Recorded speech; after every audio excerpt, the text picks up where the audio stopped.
Hello, nerds, and welcome to Four Nerds Gaming. You're on with Happy Bandit, Qeelin, and Tally.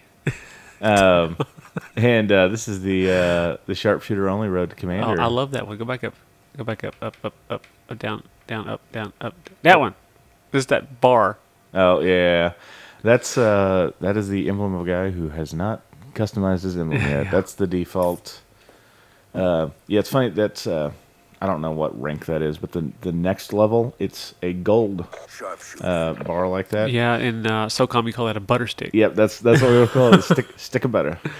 Stick of butter. Yeah, and you see one of the SOCOMs, those little emblems will show up next to your name when you're in the lobby.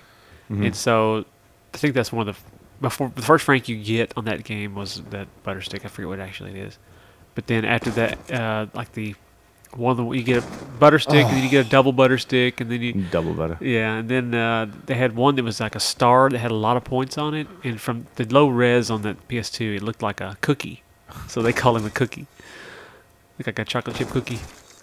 Ooh, headshot. Oh, dang. That's the problem with shotguns is, I mean, they're really good up close, but once you get at a range, it's literally hit or miss. Yeah. Oh, thank you for placing your head on the barrel of my gun.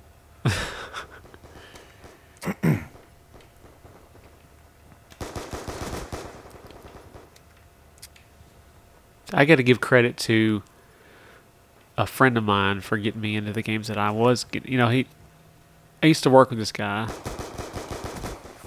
and when SOCOM first came out, PS2 days, him and the guys, we worked together, talked about it so much they got me into wanting to play it, so I started getting into SOCOM and played that for a while. And they never were into the Call of Duty games. I don't know, for whatever reason. Oh, man. He just never really liked them, and was kind of anti-Call of Duty, so he never got into any of them. But I heard recently that he has suddenly become a turncoat, and he's playing them hardcore now, so I don't know. I always would get the game that he liked the best because they were all into it, and I'd have somebody to play with that I knew. So that's why I got those games, and also MAG. You know, that's kind of how I got into Call of Duty. Is that's what my friends were playing, and I heard the guy talking one time about which console should I get, and his answer, and I still think it's the best answer. It's what console do your friends have? Right. You know, that's exactly why I was not ever an Xbox person, because everybody I knew played PlayStation, so. I want to play with people I knew, get a push online. You don't. It's all right to play people you don't know like this, but it's really cool to get on with somebody you do know, and you can kind of team up and have a lot of fun. So those guys were single, and did nothing but play games. So they always talking about what the hottest thing was at the time, and they were never into Xbox. So that's kind of how I got that way. I'm this kind of person. I'm a brand loyalist. And I don't know why. There may be no reason whatsoever.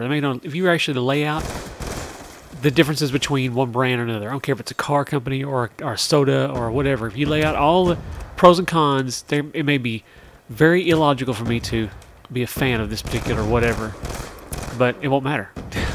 I latch on to one, and I'm loyal to that brand. Yeah. And so Chevy, not Ford. PlayStation, Sony in general. Sony, I lean towards lots of Sony stuff. Coke, not Pepsi. PC, not Mac. I have lots of reasons for that, by the way, but lots of reasons. I could have a whole series on why I hate Apple. 101 reasons why I hate Apple. Should I do that sometime? I don't know if we have that much time. I have a list. Oh, okay. My wife, she got into the whole. She got her first iPhone here not too long ago, late to the game, like all the other sheeple of the world, and now she regrets it a lot.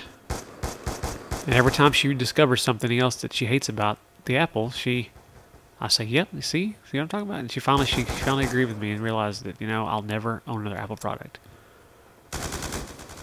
Why be part of the sheeple?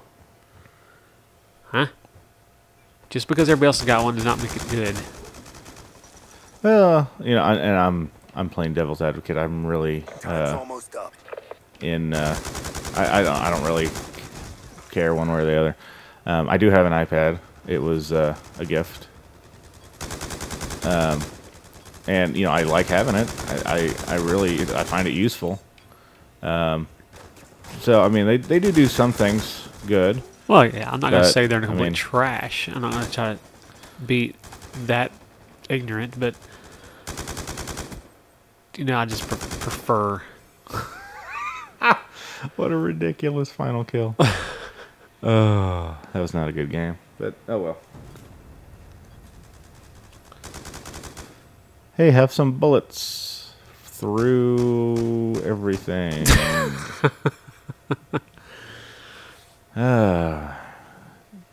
This boat gets played a lot. It's the first time I've seen it.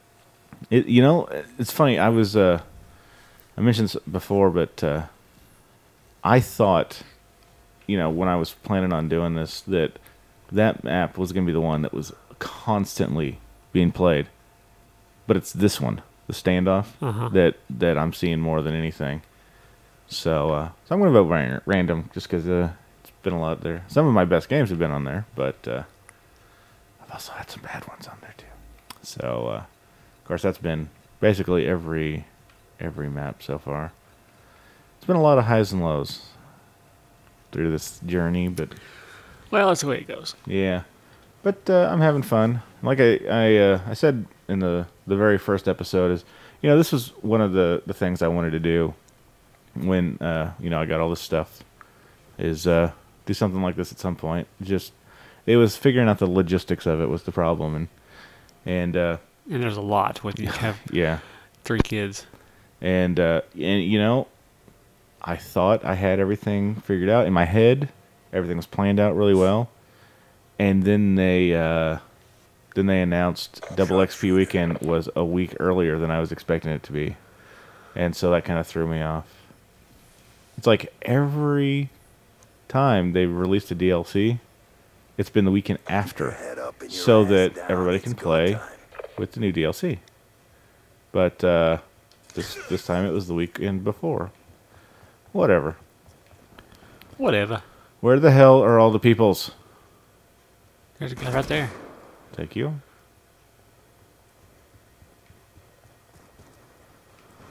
Okay, I'll come back over here. Reload. Those are definitely 410 shells. I heard them hit the ground. I heard the distinct sound of plastic shotgun shells hit the ground. I think if I had been able to get off that one last round I had, I might have had a chance of killing him, but... Ooh. Oh, jeez. Oh, Wow. Oh. Those dumpsters, just, in my opinion... Whoa. Whoa. Yeah, that's my system, unfortunately. It lags every once in a while. And it's been running hard the last couple of days. Yeah, that was the first time.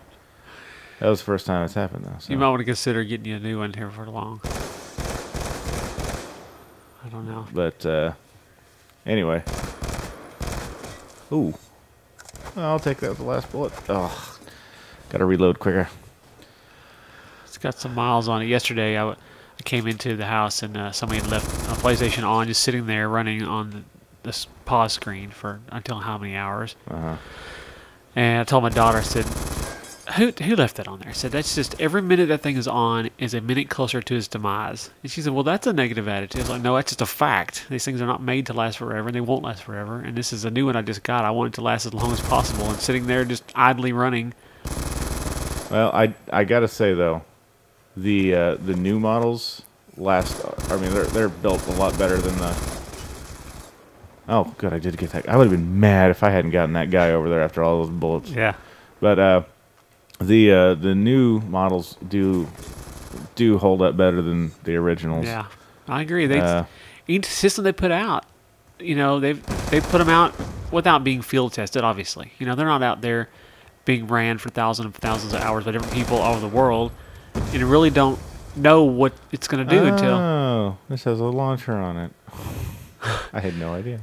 You didn't know what. Don't know what's going to do until it's actually out in the field. And then when they take that research, figure out how to make it. The technology changes. They get more.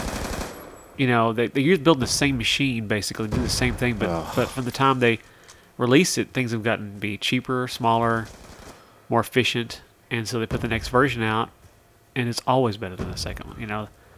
It's the way it always is. If you don't want to deal with the crap of the first one, you got to put up with missing out on a lot of fun with the first edition of whatever system. Yeah, I've never been an early adopter for anything. Part of that is the financial reasons, but also it's like I'd much rather them fix the bugs, work all that out first. Yeah, usually they put out a version, not like they'll come out with on a complete rebuild, like a Slim or something later, a few years later. But even after the first initial run, the few next ones after that will be slightly improved. Like mine is not my original PS3 is not a. What would they call that? Original release or a FAT? I'm talking about like the first run or what do you call that? The launch. Launch, yeah. It's not a launch system. It's one that came out right after. They started out when PS3 they came out with a 20 gig version and a 40 gig version. Yep. And even a 60, but mine was like the second or third edition of that where they came out with 80 gig, and it has a lot of less bugs than the first launch editions did. It was still a fat, but it lasted a long time. We watched a lot of movies, a lot of TV shows, and a whole lot of gaming on that thing for a good 5 or 6 years before it finally quit. So I feel like I got my money's worth out of it. But speaking of that, shortly after I got my new system, my Slim, we started having a lot of weird controller issues, where they would just usually when you're clicking your sticks, it would randomly push buttons, and I thought that's weird. It almost acted like it was a software issue. I thought, but there's some kind of weird thing with this new system because it didn't seem to happen at all. I didn't notice it at all on the old system, and as soon as we get the new one, no matter which controller I used, it seemed to always have these kind of bugs. Sometimes you turn them on. As soon as you turn the controller on, it would start skitzing out, and the D-pad would go crazy. And no matter what you did, reset the controller or whatever, it didn't seem to make a difference. But the newest controller that came with the system wasn't that way. I thought, well, maybe there's something, just a different edition or something weird about it. But I did some research and found out that there is a defect on these controllers that over time there's a little board that connects to all the buttons on the front of it, and in between they don't have an actual plug. There's no plug that plugs into it. It's just a contact thing. They've got a little ribbon cable that makes contact with the board on the back with a sponge or a rubber grommet thing, and over time of pushing that pushing the sticks down, it kind of makes it loose. It loosens up that. So it's an easy, quick fix is you just put a little piece of black tape in there to kind of thicken that pad up and make it push harder against the board, make a better contact. Plus you clean it with a little alcohol, and I fixed all my controllers, and they're all perfect now. Even the old ones are working great. So. Well, there you go. PlayStation Repair 101 by Qeelin. All right. Well, thank you all for joining us. We'll see you next time on 4Nerds Gaming. Bye-bye.